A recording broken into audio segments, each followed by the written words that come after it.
A Constituição Federal Brasileira prevê igualdade para todos na garantia de direitos fundamentais.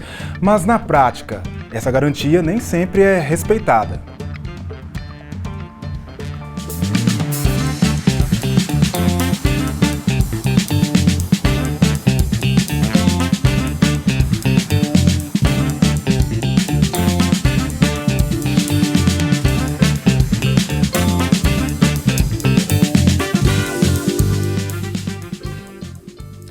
Olá, eu sou Marcelo Pedro e estarei com vocês no Conexões. O debate de hoje é sobre justiça no Brasil. Para isso, recebemos aqui no estúdio a pesquisadora do Grupo de Estudos Sociofiscais da UFG, o GESF, mestranda em Direitos Humanos e professora e também advogada, Carolina Gonçalves. Olá, Carolina, obrigado por sua participação aqui no Conexões. Muito obrigada, Marcelo, um prazer estar aqui. Também é nosso convidado Flávio Batista, o professor de Geografia, pesquisador do GESF e mestrando em Direitos Humanos. Olá, Flávio, muito obrigado por sua participação. Olá, é um prazer estar aqui com vocês. Bom, e para a gente começar o nosso debate, já começa com você, Flávio. Diz para a gente quando é que um cidadão ele deve buscar seus direitos na justiça. Acho que no momento que ele se sentir lesado, e principalmente quando ele perceber que há uma injustiça em relação ao teu aspecto individual, à tua família, eu acho que é neste momento que ele precisa buscar os seus direitos. Certo. Flávia, Carolina, você pode completar? Bom, a nossa Constituição nos garante o acesso à justiça sempre que houver lesão ou ameaça de lesão. Então, o cidadão não precisa esperar que uma lesão ao seu direito de fato ocorra, ele pode procurar a justiça preventivamente. Certo. E, Carolina, como fica o acesso à justiça para aqueles que não podem arcar com as custas processuais e também de um advogado, né? Bom, quanto às custas processuais, nós temos uma lei, né, que ela prevê a possibilidade de isenção ou suspensão do pagamento de custas. Então, não é porque a pessoa não tem dinheiro para pagar as custas processuais que ela deixa de ter acesso à justiça, certo? No que tange ao não poder pagar um advogado, existe um órgão chamado Defensoria Pública. As defensorias, elas são estaduais ou federais, né, Defensoria Pública da União. No estado de Goiás, especificamente, em 2018 foi instaurada a Defensoria Pública. Ela existe tanto em Goiânia como Anápolis, Aparecida e Umas, Trindade. São os municípios que têm defensoria pública. Então, se a pessoa se sentir lesada, né, ou tiver uma previsão, isso tanto nos âmbitos de direito criminal, família, civil, consumidor, pode procurar a Defensoria Pública Estadual. Certo. Flávio, agora com você, se puder completar também essa resposta que a Carolina deu, e também o acesso a essa defensoria, as pessoas sabem como ter acesso? É algo complicado? Eu acho que esse é talvez o grande problema, né? O déficit em relação ao acesso à informação, e principalmente no que diz respeito à condição das pessoas, não só de acessar a informação, mas inclusive entender que ela existe, que existe esse direito, que existe essa possibilidade.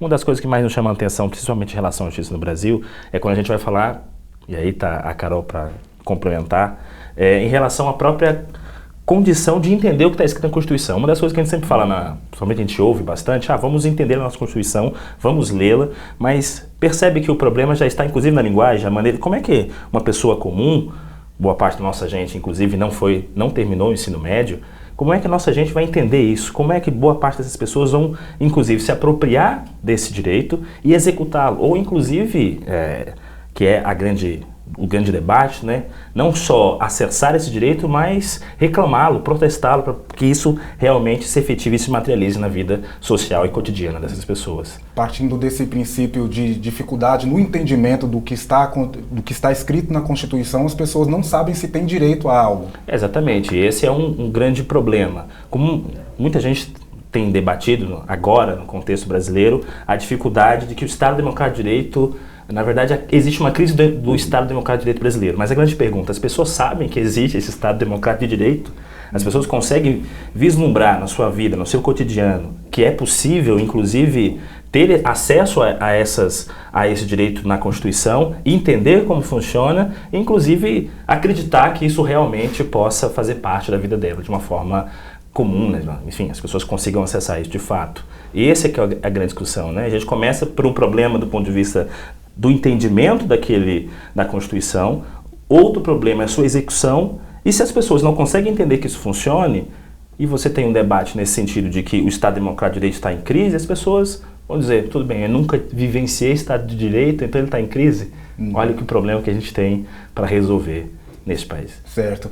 E, Carolina, pensando nisso, né, que o Flávio falou, na prática, o direito processual, ele acaba sendo o mesmo para todos? Não, Marcelo, na verdade, o direito não é o mesmo para todos e nem deve ser. A nossa Constituição, ela diz que somos todos iguais, só que a gente busca um avanço dessa igualdade que seria formal, né? Então, a gente não quer só a igualdade perante a lei. A gente quer que os desiguais sejam tratados de maneira desigual na medida da sua desigualdade. Ou seja, o que significa, de fato, numa linguagem mais fácil? Isso significa que nós não podemos tratar, por exemplo, um processo de uma pessoa idosa, temos o Estatuto do Idoso, da mesma forma que é tratado um processo de uma pessoa que não é idosa. Então, idosos, todos os vulneráveis, idosos, crianças, têm um tratamento diferenciado, são prioridades, são tratados em termos processuais, né, de maneira com mais celeridade. Por quê? Porque as questões ali envolvidas, ali tratadas, são urgência. Se você está discutindo, por exemplo, uma guarda, um poder familiar, uma prestação alimentícia, não pode levar o mesmo prazo, o mesmo tempo, que se você está questionando, por exemplo, algo relacionado a direito do consumidor. Não tem o mesmo peso e o direito, ele sabe disso. Certo. Quer completar, Flávio, alguma coisa a respeito disso? Eu acho que talvez uma das coisas que mais me chamou a atenção é um texto que eu li ainda no momento eleitoral, 2018. Infelizmente não vou me recordar o autor, mas era um texto no site interessante que ele chamava a atenção justamente nessa perspectiva. Como compreender o direito brasileiro se boa parte da nossa gente não entendeu a Constituição?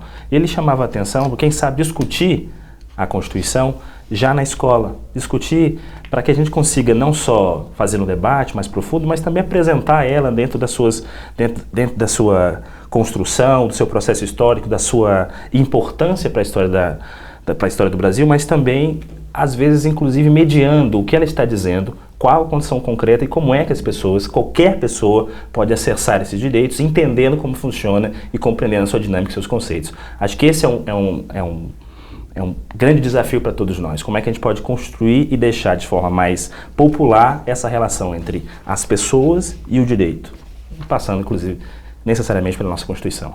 Ok, vamos fazer uma pequena pausa aqui na nossa conversa. O Conexões vai para um breve intervalo e retorna em seguida. Fique com a gente. Acompanhe também o programa ao vivo pelo site da TV UFG, no canal 15.1 em sinal aberto, no canal 21 na NET Goiânia e também no canal 15 da Gigabyte HD TV. Acompanhe também o Conexões pelo Facebook e canal do YouTube da TV UFG.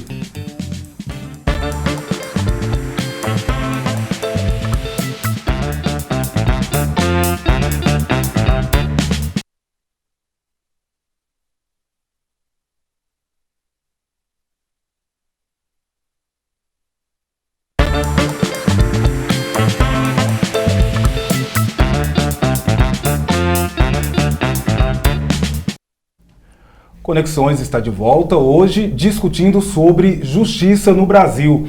Aqui no estúdio estão conosco a pesquisadora do Grupo de Estudos Sociofiscais da UFG, o GESF, mestranda em Direitos Humanos, professora e advogada Carolina Gonçalves. Também é nosso convidado, Flávio Batista, professor de Geografia, pesquisador do GESF e mestrando em Direitos Humanos. Bom, Carol, diz para a gente como está a garantia do acesso à justiça para as mulheres, principalmente nos casos de violência sexual e também violência doméstica. Bom, nós temos uma lei, né, específica, a Lei Maria da Penha, que fez 13 anos esse ano. A lei, ela traz um conjunto de direitos, né? Ela reconhece uma situação de vulnerabilidade social, né, e de uma situação de violência que as mulheres são acometidas no Brasil até hoje, infelizmente, e ela visa minorar, traz um conjunto, portanto, de procedimentos, tanto processuais, para facilitar que essa mulher possa ter um tratamento diferenciado que ela necessita em caso de violência doméstica.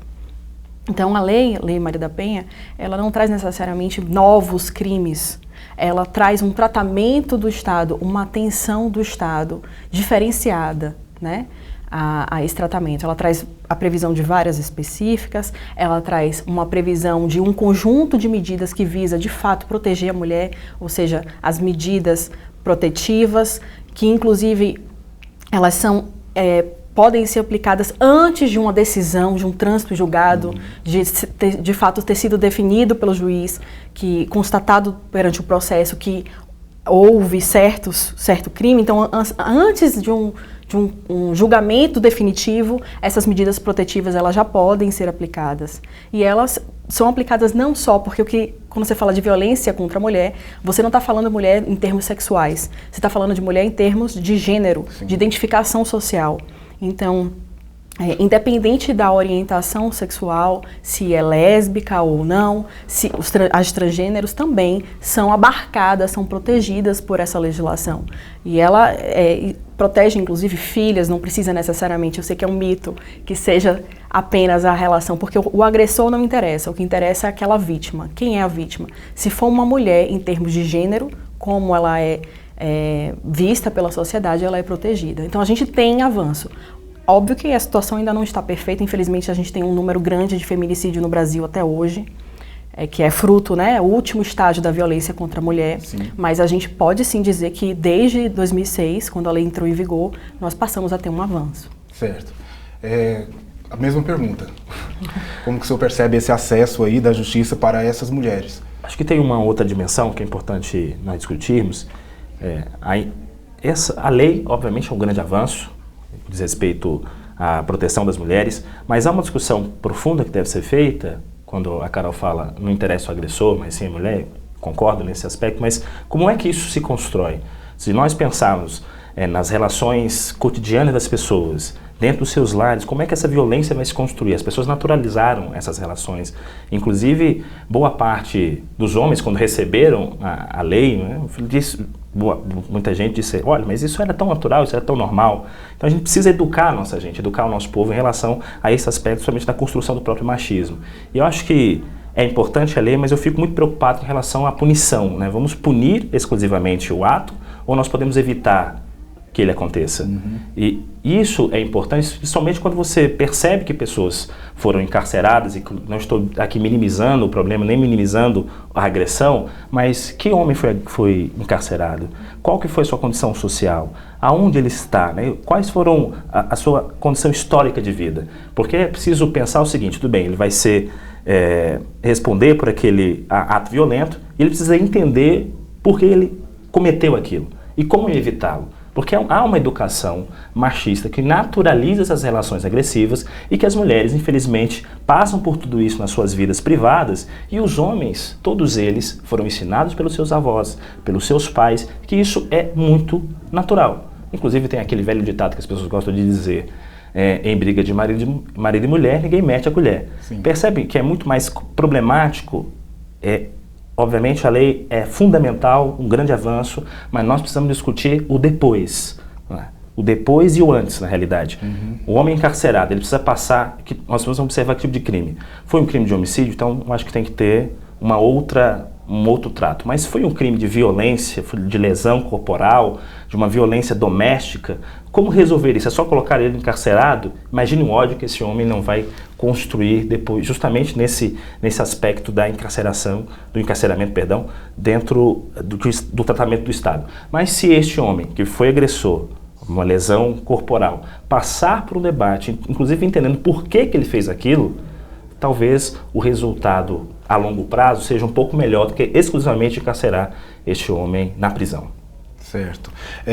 Outra coisa a se combater também é a questão da revitimização ou da culpabilização da vítima quando ela vai procurar apoio, principalmente do Estado, né? Sim. Uma das coisas que mais me chamou a atenção é que quando as mulheres reivindicam esse tipo de situação e vão denunciar, a primeira concepção que as pessoas, eu digo de modo geral, tem é que ela está errada ou que ela está doida. Percebe que tratam a vítima, culpabilizando ela e inclusive responsabilizando sobre o problema. Quantas vezes a gente não ouve na rua dizer, saiu de saia porque estava querendo? Por que você não separa deste homem? Poxa, como é que foi a educação desta mulher? Como é que foi a relação dela com os pais, com as instituições, seja com a igreja, com a escola? Porque há muitos casos, inclusive, que a mulher tenta a todo momento pedir ajuda, mas não consegue. Ela consegue denunciar o homem, ela pede ajuda nas igrejas, com as amigas, mas ela é sempre tratada, primeiro que é vitimiza, e segundo que vai dizer, olha, você consegue sair disso sozinho, ou por que você não saiu? E o resultado no final, às vezes, é o óbito dessa pessoa. Ok, Carolina, a mesma pergunta, e inclusive se você quiser comentar a resposta do Flávio, pode ficar à vontade. Então, gente, é o seguinte, ser mulher na nossa sociedade não é nada fácil, né? A questão da revitimização das mulheres é porque a violência doméstica, ela é um ciclo. Existe uma fase de tensão, então existe um abuso, existe o homem decidindo, tentando impor limitações. Você não vai se vestir assim, você não vai para tal lugar, minando as outras relações. Não, essa sua amiga não é boa companhia, a sua mãe não é legal, eu não vou lá. Então, minando toda a base que essa mulher tem, para quem ela vai pedir ajuda, se ela se afastou de todo mundo. Então, existe a primeira fase, que é a fase da tensão, depois existe a fase da explosão, que é onde, de fato, existe uma agressão, e só ali, a violência doméstica, ela é psicológica, ela é patrimonial. A Lei Maria da Penha, ela estendeu essa concepção de violência doméstica. Não é só lesão, não é só homicídio. Então, é tudo que a gente chama hoje de relacionamento tóxico. Tudo isso é violência doméstica. Mas a mulher, ela não tem essa percepção, ela só costuma ter essa percepção no momento da explosão, no momento onde ela de fato é agredida. Chega numa situação mais extrema. Exatamente. Aí, nesse momento, ela percebe, não, tem algo errado. É quando ela vai à delegacia, costuma ir à delegacia. Só que a violência, ela não termina aí. Depois tem a fase do que a gente chama de lua de mel. É quando o homem, não, me desculpa, isso não vai acontecer de novo, é porque eu bebi, é porque meu time perdeu, é porque eu perdi o emprego. Então ele busca justificativas. E uma coisa que a gente precisa prestar atenção, a psicologia, ela explica que o término de qualquer relação afetuosa se assemelha muito a um luto. Então a mulher, ela não quer terminar aquela relação, ela quer perdurar aquela relação mesmo, primeiro porque, como eu disse, ela não percebeu todos os sinais que foram dados antes na chamada fase de tensão. Então ela não quer terminar voluntariamente, geralmente ela não quer concluir aquele relacionamento, ela quer acreditar. Só que, Marcelo, o que acontece? Geralmente, os ciclos de tensão e de lua de mel começam a diminuir e os ciclos de explosão, né, de violência, de fato, eles aumentam e se tornam mais profundos. É assim que, infelizmente, acontece. Quando a sociedade recebe uma mulher que ela foi vítima, nossa, mas ela apanhou tanto, por que ela não se separa? Porque não é fácil se separar. Sim. Não é fácil romper nenhum tipo de relação afetiva, né?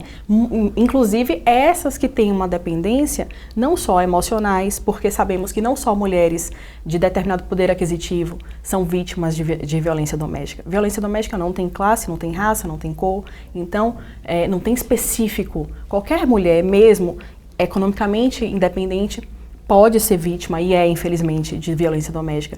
Embora nós saibamos hoje que quanto mais independência econômica essa mulher tem, a propensão dela perceber que há algo errado e poder ter condição de sair de casa, né, por exemplo, é maior. Mas não significa que as mulheres abastadas não sejam vítimas também de violência doméstica. O Flávio falou corretamente, é uma conjuntura social. Perfeito. Vamos fazer mais uma pequena pausa aqui na nossa conversa, já já a gente continua. Vamos para mais um intervalo e continue conosco. Contribua também com o Conexões. Você pode enviar e-mail para o nosso programa jornalismo@tvufg.org.br ou também pelo WhatsApp número 99181 1406.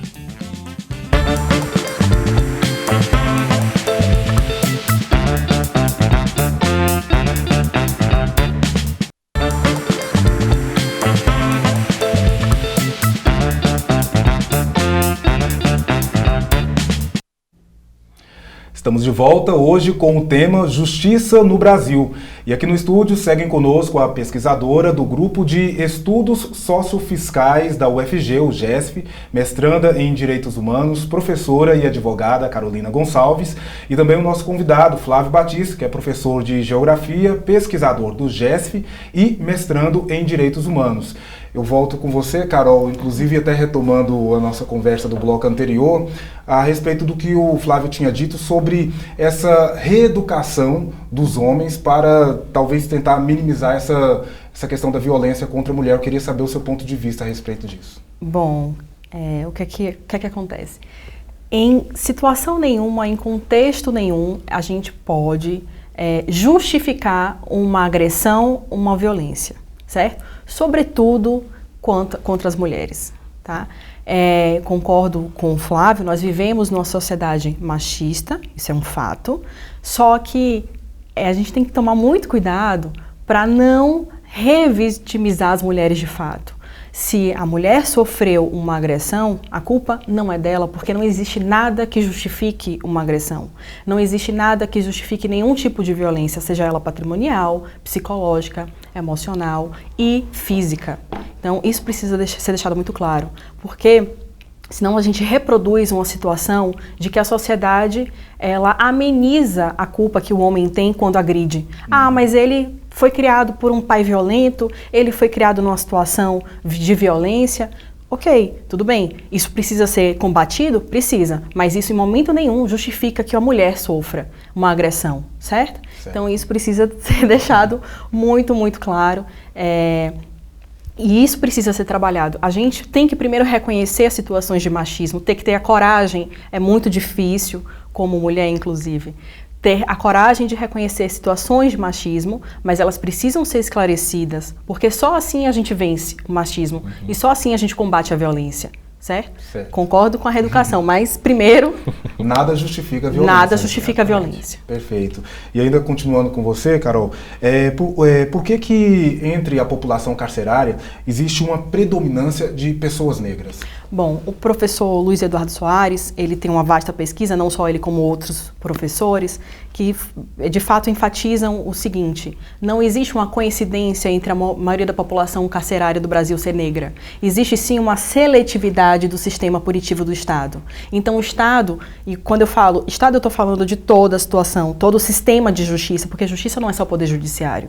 Justiça são órgãos, polícia, OAB, a Defensoria Pública, o Ministério Público. Então existe um conjunto de órgãos que estrutura o que a gente chama de justiça, ou executa a justiça.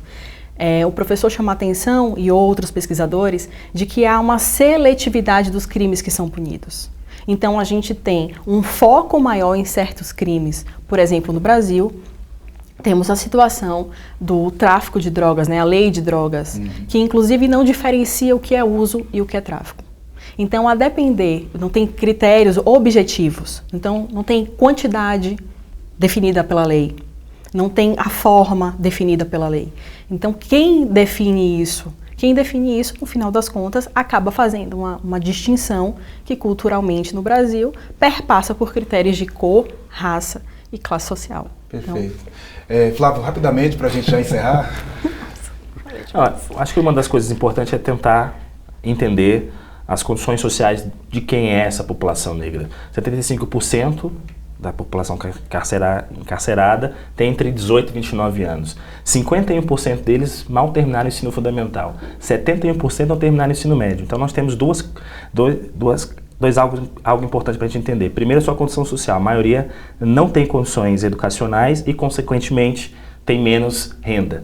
E outros são negros. Então nós estamos falando de um grupo que majoritariamente e historicamente, por conta da herança da escravidão, por conta de toda a maneira como o Estado brasileiro foi construído, exclusivamente pensando num ethos nacional, numa brasilidade que excluía negros e indígenas, e que também pensava numa situação no qual o perfil é um perfil branco, mas não é qualquer branco. Tem que ser branco, rico e de uma família tradicional. Sim. Então, esses aspectos observados, a gente começa a entender por que a população, a maioria da população encarcerada é negra. Ela é negra, ela é pobre e ela não teve acesso educacional mínimo. Ela não conseguiu criar um mínimo de dignidade para que não estivesse nessa situação. Perfeito. Mais uma vez, muito obrigado a vocês dois pela participação aqui no Conexões. Muito obrigada. Eu que agradeço. Bom, o Conexões de hoje fica por aqui, mas você pode continuar acompanhando a programação da TV UFG pelo nosso site e mídias sociais. Até a próxima. Tchau, tchau.